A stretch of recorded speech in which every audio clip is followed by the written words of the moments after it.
And welcome everyone to Beyond the Forecast. Today we are going to look at a few different things with meteorologist John Gross. First up, we're going to talk about radiational fog. So we've talked to you about radiational cooling and explained that, but you can get fog from radiational cooling. So meteorologist John Gross will explain how that forms and also what it entails when you start seeing radiational fog. And then we'll turn around with meteorologist John Gross again, where he brings you part one of a two-part explanation of inversions. What does that mean? Where do we see inversions and just how do they impact us? Well, here in Michigan, we see quite a bit of inversions, especially when it comes to temperature inversions. So he's going to break all of that down for you. And then at the end of the show, we're going to go back to our podcast from last week and show you a little bit of the segment from that about Tornado Alley. And we just had our new podcast today, which we'll show you and you can check out tomorrow. But before we get to all of that, let's talk to you about this day in weather history. Now today, May 13th, 2025, let's go back to 1981, when a 450-yard wide tornado destroyed 90% of Inversion, Texas. All people saw, they didn't see a tornado, they just saw a wall of debris moving through. Homes were leveled, a man in a bathtub was hurled a quarter of a mile, and a 1,500-pound recreational vehicle was hurled 500 yards. Miraculously, no deaths occurred during this tornado. That's insane. So this day, back in 1981, a 450-yard wide tornado just leveled Inversion, Texas. And a guy in his bathtub was hurled a quarter of a mile and no deaths. Whew, that's a wild one. All right, trivia. Yesterday, we asked you, where is the safest place to be during a tornado? Well, according to this day in weather history, a bathtub might be the safest place. But again, bathroom is on this list, and it's not the right answer. Is it outside? Is it basement, hallway, or bathroom? We told you yesterday, outside is not the correct answer. Believe it or not, it's basement, the lowest part. If you can get down below the ground, that is the safest part. The next place is going to be an interior room with no windows. That is going to be the next best place. So basement, though, is number one. Today, trivia, we want to know, when does the latest drought monitor come out? When does it release every week? There's a day and a time every week that it releases. This one might be a little tough. Is it Tuesday nights, Saturday mornings, Thursday mornings, or Friday nights? QR code, hit that, put your answer in there, and it'll filter through. You'll probably know this one if you catch our forecast quite a bit, because we do show you the latest drought monitor on a particular day. So do you know that day? Weigh in. All right, viewer photo of the day, brought to you by Great Rooms. As always, today's picture comes to us from Shelly Finfock. And Shelly sent us this beautiful picture of a monarch in a lavender field. Check that out. Monarchs are on their way back. Hummers are on their way back. Everything is starting to come back to northern Michigan with these warmer temperatures. And it has been absolutely beautiful the last couple days. And Shelly, thank you for snapping that picture and sending it in to us. And also, huge thank you to Great Rooms for sponsoring viewer photo of the day. All right, now let's send it over to meteorologist John Gross. John is going to give us the explanation and science behind radiational fog. We've talked to you about radiational cooling, but did you know it can also create fog? We'll have those details right after the break. Hey there, everybody. Meteorologist John Gross. Today we're going to continue to talk about foggy conditions and another type of fog. Now today we're going to focus on what we call radiation fog. Now you need three main things in order to see this occur. You need a source of moisture, you need clear skies usually, and you usually need lighter winds or no wind at all. That's usually the most favorable conditions you're talking about for radiation fog to occur. So here's a look at the setup. You're talking about here in our example, a mostly clear sky, and then you're talking about into the overnight period, the daytime heating, or at least the heat that we did see from the sun earlier throughout the day, that's starting to leave the ground, because remember, the sun heats the ground during the day, and that's what helps to just heat the atmosphere. So as we have the mostly clear sky, we start to lose some of that heat from the ground And again, the lighter winds, that's also helping to not mix up the atmosphere as much. So a lot of that heat is able to escape very, very easily. So once we start to talk about the moisture side of things, now you're talking about a thin layer of moisture underneath our drier layer. And as that air continues to rise, it's going to rise a lot quicker through the moist layer to continue to just freely move throughout the atmosphere. So now we have that set up. And once we start to see that moist layer, it's not going to absorb as much of that heat. So you're going to have an overall cooler layer right there at the surface. And remember, cooler air, it's more dense. So it's going to be hanging out closer to the surface. Warmer air, it's more buoyant. It likes to rise freely. So now you're talking about a cooler, and you're also talking about more of a moist air mass closer to the immediate surface. And once we start to see that moisture, once it continues to rise, again, that water, it turns from a liquid over to a gas, otherwise known as water vapor, and that's when we can start to visually see that fog developing right near the surface, again, otherwise known as radiation fog. And that's another type of fog, any fog, that can be dangerous to us if we're traveling, if we're out on the road, visibility issues, if you're flying, things of that nature. And this is, again, is another common type of fog that we can see day after day after day if the conditions are just right. So going over the traveling in fog, once again, when you're talking about foggy conditions, whether you're talking about advection fog, you're talking about radiation fog, you're talking about steam fog, whatever it might be, always use your low beam headlights and always use your fog lamps. Never use your high beams, because it's going to feel like you are driving right into a cloud. Because remember, essentially, that's what fog is. It's just a cloud at the surface, and that's just so happened to be where we live. So that can be impactful for especially travel. Giving yourself more stopping distance. Also a good idea if it is very, very foggy. With any inclement weather, when you're talking about rain, when you're talking about snow, and especially when you're talking about fog, because even in rain and snow, your visibility can be reduced, but the main thing you're talking about with fog is reduced visibility. That's why it has the dangerous conditions that it does. So giving yourself more time to stop, giving yourself more distance between you and the car in front of you, and just again, slowing down, driving for the conditions. If the fog is too dense, it's always a good idea to pull off to the side, wait a little bit if you can, to make sure that you're not driving in a very dangerous scenario, because unfortunately, when you're talking about foggy conditions, and if the conditions are just right, especially on the roads, that can lead to car accidents if you're not careful. So main objectives, again, when you're talking about foggy conditions: low beam headlights, fog lamps, avoid the high beams, give yourself plenty of distance, give yourself much more distance between you and that car in front of you, and always slow down and drive for the conditions if you do have to travel in the fog to get to your destination safely. I'm meteorologist John Gross reporting for Beyond the Forecast. Thanks, John. Now, coming up next, John's going to take us into inversions. And this is such a long definition and explanation that's going to take 2 parts, but we'll give you part 1 of inversions with meteorologist John Gross right after the break. Hey there, everybody. Meteorologist John Gross, and today we're going to be talking about what exactly is an inversion. Now, in our show before, we have mentioned what a capping inversion is, and that's more associated with when we're talking about the development for thunderstorms, but there also can be different types of examples that involve inversions, and we'll go over 2 today.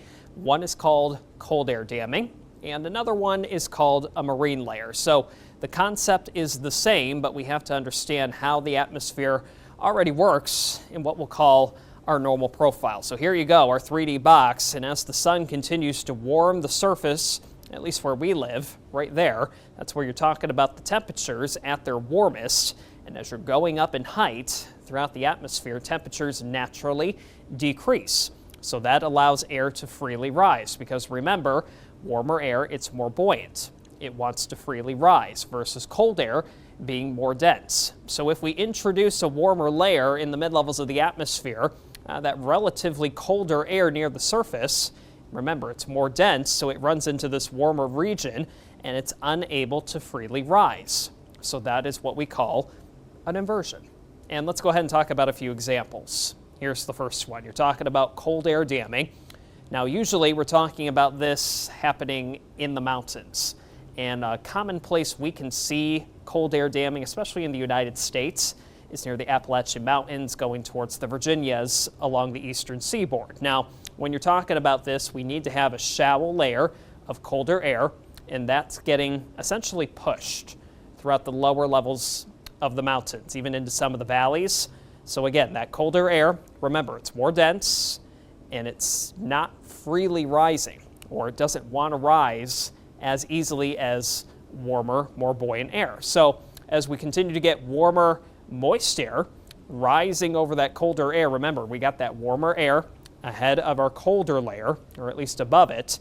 And if we can continue to get more moisture within that warmer layer and we can get precipitation, we can get freezing rain. Areas into the colder regions, some of the valleys, when you're talking about that, and that can be very, very dangerous.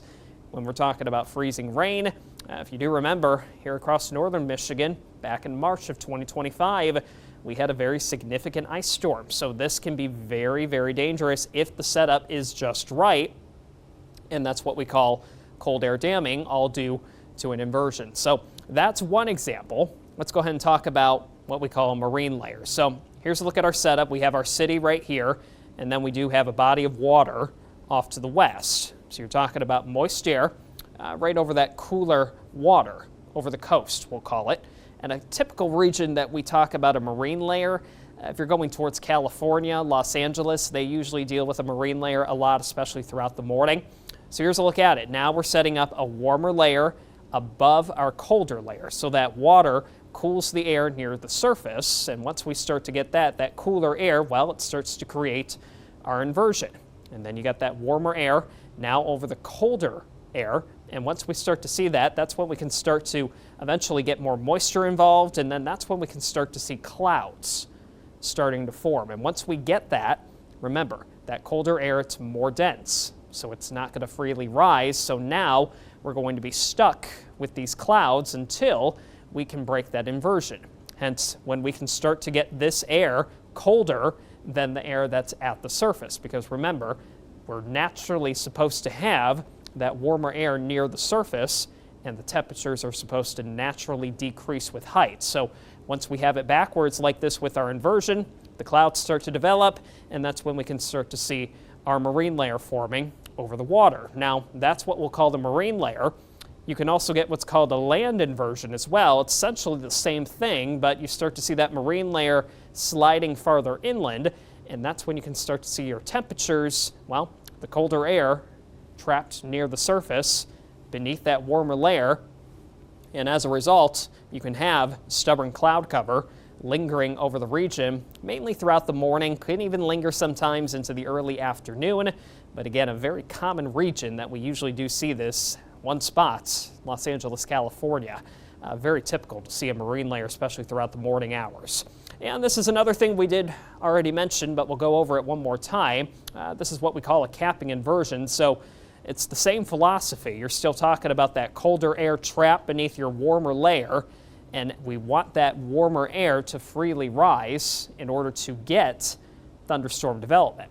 So that's why we call it the capping inversion, because think of it as a lid on top of a hot boiling pot of water. So you're making your favorite pasta, and if you take that lid off, then you get a big plume of steam all at once, very, very quickly. But if we keep that cap on, that's how we keep the chances for thunderstorms to not develop. But if we can release that cap, if we can get that warmer air to freely start to rise, that could be enough to break the cap, and then we can talk about the chance for strong to potentially even severe thunderstorms. So that is just some examples of what exactly an inversion is.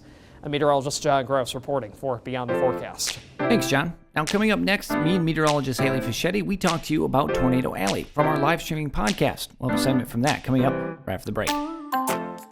And welcome back, everyone, to Beyond the Forecast. Last week, we talked to you about Tornado Alley in our live streaming Beyond the Forecast podcast. And we just had one today, in fact. And you can see that tomorrow and in the next several days, whether you want to go to the Beyond the Forecast Facebook page or the 910 News YouTube channel, you can watch it there. Or You can also catch it wherever you catch podcasts. But let's jump back into our segment from last week with meteorologist Haley Fischetti talking about Tornado Alley. Check it out. Right. And that's not the norm. Right. Like, it's for the past couple of years, our overnight lows, especially here in Michigan, And that's attributed to the lake. yes, has been staying pretty way above average, I would say. So with that happening, now the question is, in the science realm, is does that open us up for more severe activity, whether it's at night, My biggest Or during fear, my biggest weather tornado fear, at night? tornado at night. I mean, nowadays it's a little rough. Just Yeah. I would say back in the day, yes. Yeah. Yeah. Now, And that's why I I fell also, asleep with the Weather Channel on every night. yeah, you'd have, that's when you're not mad at Michael for cutting into the Michigan State basketball game. You're down for it. But yeah, that's, But no, I mean, like that was always a concern growing up. Now this thing, as soon as you get a warning, goes off louder than anything. remember when Tom O'Hare's voice used to wake you up in the old weather app? Oh, I turned it off instantly. Nothing against you, Tom. But I was like, nope. That scared me. My first week here, lightning ahead. I was like, Yeah, who's in my house? "You, Tom?" I muted that up real quick. And being in the Yeah. broadcast industry, I've muted my everything. This is Yeah. on Do Not I would say Disturb. I'm afraid, but I also guess I'm the one who's the most equipped in Well, I any mean- of my friend groups to know what's happening. I mean, well, that's the thing is like if we know something's happening, but the problem is like think about it. That is a very real fear. Yeah. What did Twister do? Twister played into that very real fear. Yeah, exactly. And it does happen, but it does not happen nearly as much as you think. It doesn't. And severe weather outbreaks at night do die very fast Yeah. because yes, it is warmer overnight, but it is not warm enough to keep them steady. Right. But it is something like you even see the national meteorologists and the Weather Channel like cause more of a concern when things are put at night Right. because it is just You can't see. you can't see, and we get those awesome pictures of severe weather setups in the skies. You can actually see like sometimes the updraft moving in to form a tornado, and that's like huge for just like people to know if something is brewing. Right. When it's night, Yeah. you can't see the clouds to know if something's starting to rotate or not, and that's scary. And then you start getting those pictures where there's lightning in the background, you see a funnel. yeah, And that's nightmare fuel. Because Right. you can't see it. All you have to go on is what you can hear. and just trust and find safety. Yeah. And that is a big is- thing, yeah. I mean that boils down to the whole safety part. I mean, but that's the other thing with Tornado Alley. Majority of Tornado Alley doesn't have basements. No. Those areas No. can't have basements. Yeah. So that is one thing that we do have up here in a ton of is most basements. Exactly. But our topography allow for it, unless you're on a lake and sometimes you can't have basements. But right. in the plain states, they can't have basements. No. They don't have basements. They have mini shelters in the garage. But yeah, so that's kind of the Tornado Alley look at things and how Yeah. it's moving east. It's not necessarily moving.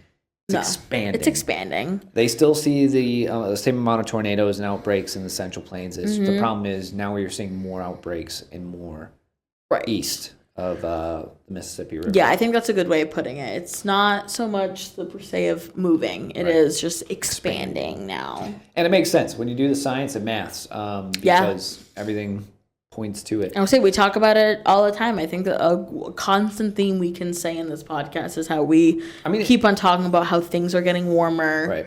and how our weather's getting more extreme. And I think in this way, while it's not like we're seeing an increase of EF5 tornadoes. We're seeing an increase of just tornadoes in general in more of an area. Right. And that would be boiling down to mesoscale. Yeah. If you guys want to take science class with Junior us. year of college, if you want to take it with us. I took it my freshman year. And you still stayed in this degree? Yeah. That's crazy. It was freshman or sophomore. They only offered it every 2-3 years. And there you go. So again, like I mentioned, every Tuesday, 10 a.m., 910 News, Facebook, Beyond the Forecast, Facebook, 910 News, YouTube channel, My Professional Facebook. You can catch that live and discuss with us that topic for the day. And if you just want to watch it after the fact, go wherever you catch podcasts or also to the same spot you watch it live because the VODs will live there forever and ever and ever in most spots. So thank you for joining us for Beyond the Forecast today. We do appreciate it. I am Chief Meteorologist Michael Stevens for Meteorologist John Gross and Meteorologist Haley Fischetti. Thank you for being here. We will see you tomorrow at 4:30 right here on Beyond the Forecast. Be good, stay safe, take care. We'll see you all